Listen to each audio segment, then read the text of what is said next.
See, the best wonder that this world has to offer is inside all of us. But we shy away, sitting here afraid, listening to politicians who are just as scared as us. The same politicians that this year lied to us, left us and failed us. So my people, my case rests. But you see, I can't help but wonder, what is our armour? No answer.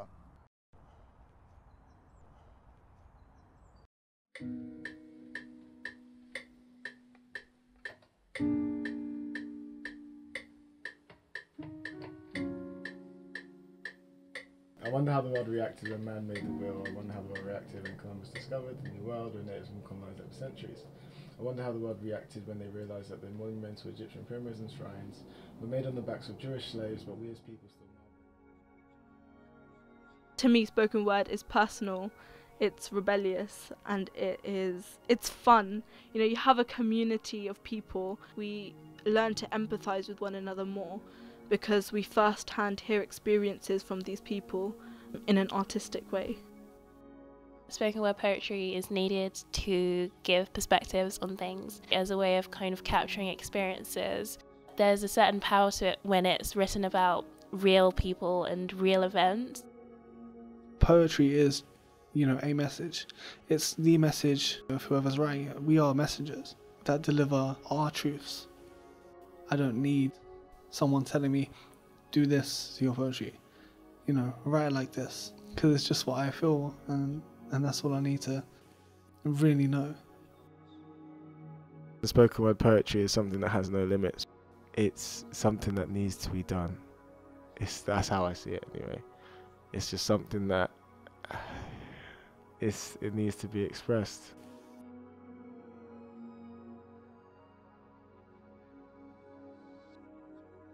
Poetry, it's just my way. It's just my way of talking, I guess. It's just my way of letting people know how I feel.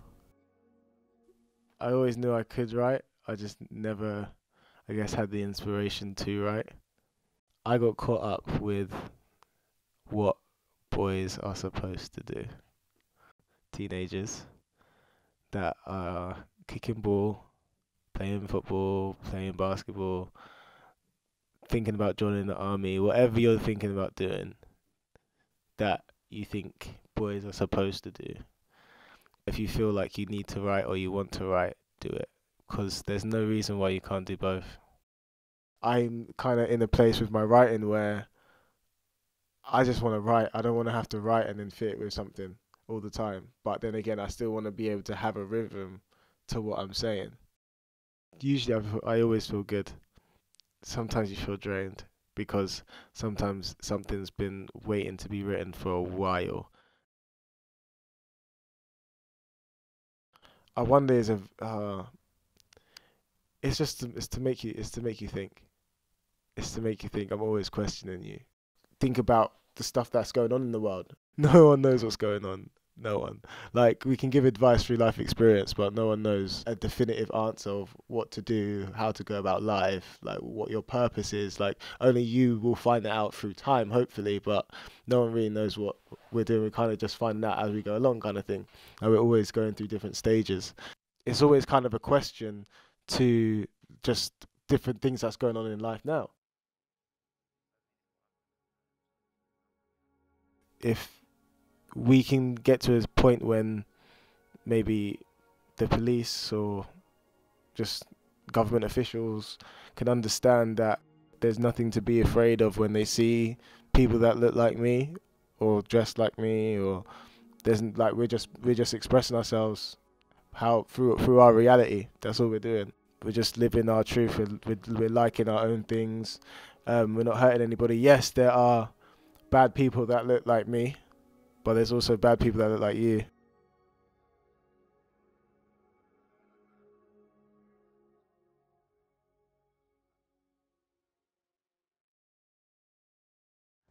My dense spherical jungle rose again.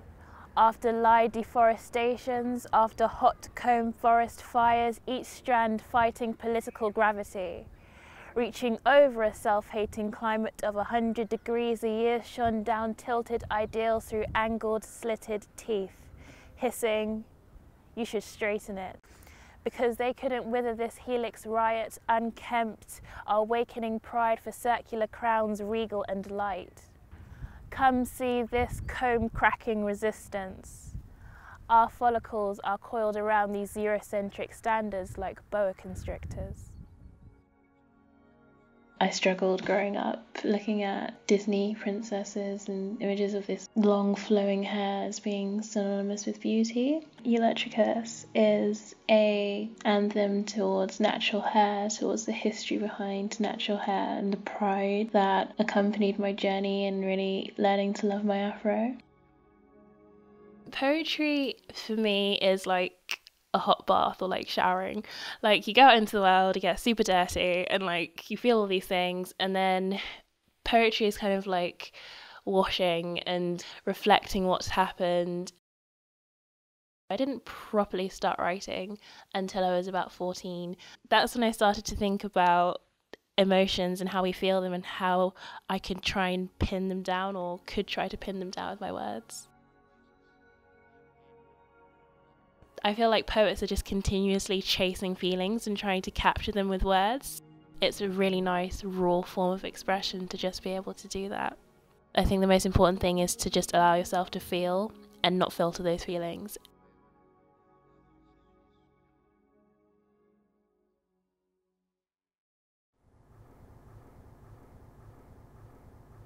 Stainless cutlery lay on the table, ready to be used to eat the food on my plate, but instead of using them, I play with peas and arrange them in such a way so that green foods are on a particular side within a certain angle on the plate. I only drink the water. The meat I leave. I go back to my room and play with the trains and cars I always play with. It's in a sequence. Trains, then cars, and the fairer colours get thrown around while the other colours I say are faster than the others, and I beat my brother up for messing up the start of the race. It's the game I'm playing. Daniel, I'm sorry. If it wasn't for poetry, to be fair, I don't think I'd be here. It's just been something that I can just really push these feelings out of my system. An autistic matrix was written 2 years ago while I was working at CVAP, a place for children with disabilities to come and have fun. I wrote about a medical condition that I suffer with, which is autism. It affects our ability to communicate, and I had a speech and language therapist that helped me to basically speak again. I know there's always hope for people, and really the main reason I wrote the poem was to bring awareness to the fact that, like, I guess what you have doesn't really matter. It's really how you deal with it. With my autism, it's not that like simple to sort of understand my emotions, and I'm like, once I've written it down, I'm like, oh, okay, this is how I'm feeling.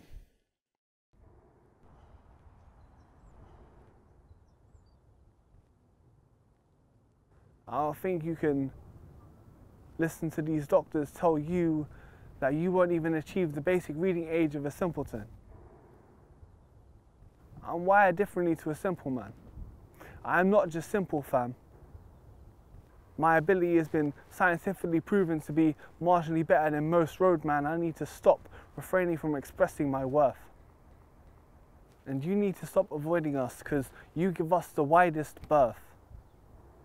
You need to embrace us from the start, treasure us like a flower, allow us to sprout up from the earth, and then come snow, thunder, sunshine, and showers, we will make you proud.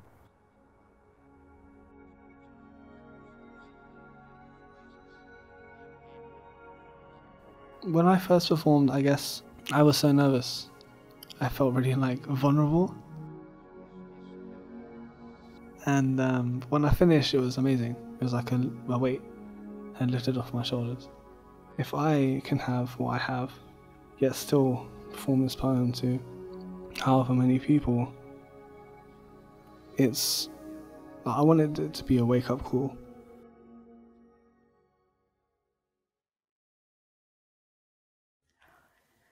My motherland was born on the fractures of an empire. It was born on top of the skull and bones of those who lived there. My motherland was a salvageable piece of paper after it's ripped in two, but what is in a motherland if you're estranged?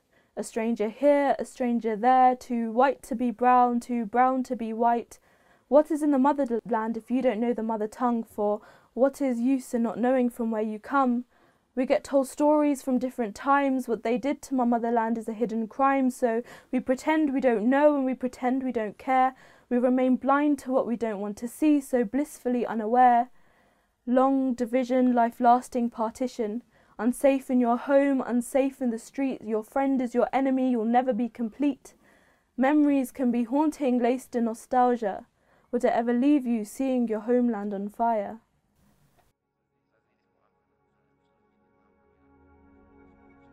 I was working on a project called Partition Women's Voices, where we interviewed around 11 women who lived through the India-Pakistan partition. And I'm Pakistani, so it obviously struck quite a few chords with me. When India split and became India and Pakistan, it caused a whole rift. It was like the largest forced migration in history. So speaking to these women who were little girls when it all took place, and hearing their stories and hearing what members of their family went through, really affected me. But it made me also see how empowered these women were. So I kind of channeled all of that into the poem Motherland. There's something about being in our generation and having family who have come from different places is quite difficult sometimes, where you feel like I don't belong here, and then sometimes I'm made to feel I don't belong here, and it's really confusing. I know that a lot of people might feel the same way. Lately, I've just been writing a lot about my cultural identity. I think I've gotten into my own groove and poetic flow where I know how to perform my poetry. And so I write for it to be performed, rather I write for it to be read.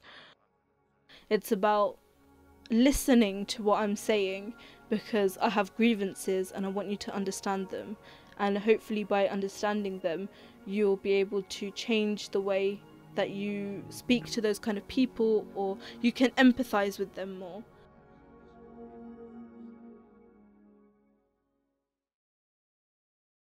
No answer. How mysterious. Just like how our oceans are now 28% more acidic, or how in 2015 we managed to deplete all of Earth's natural yearly resources by August.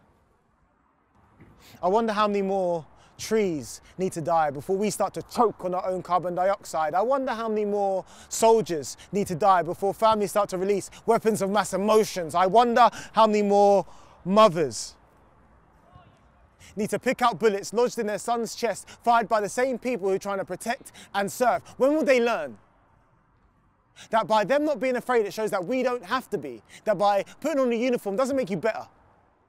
And if you knew that, I wouldn't be up here screaming Black Lives Matter and over all of this meaningless chat on whether all lives matter or not. People are still numb to the fact that bare black men still get shot, so I still wonder, when will it stop? And I wonder, when will I feel shock? See, I too have become numb. Talking like Sam Cooke, hoping a change is going to come, but a change isn't going to come unless we go and get it, people. We may let our superiors deem what is best for us, but that is only because we are too cowardly to stand up for what we know is right. The natural wonders in this world will be erased.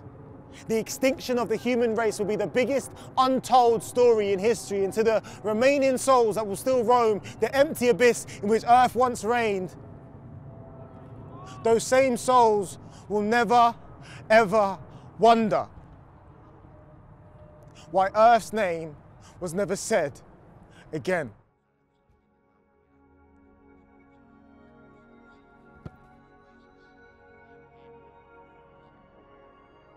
Being part of something bigger, it can be so rewarding to yourself, because you'll meet new people and it becomes a point where it's not just about the poetry anymore, it becomes a community, and I think that that's a really nice place to be in.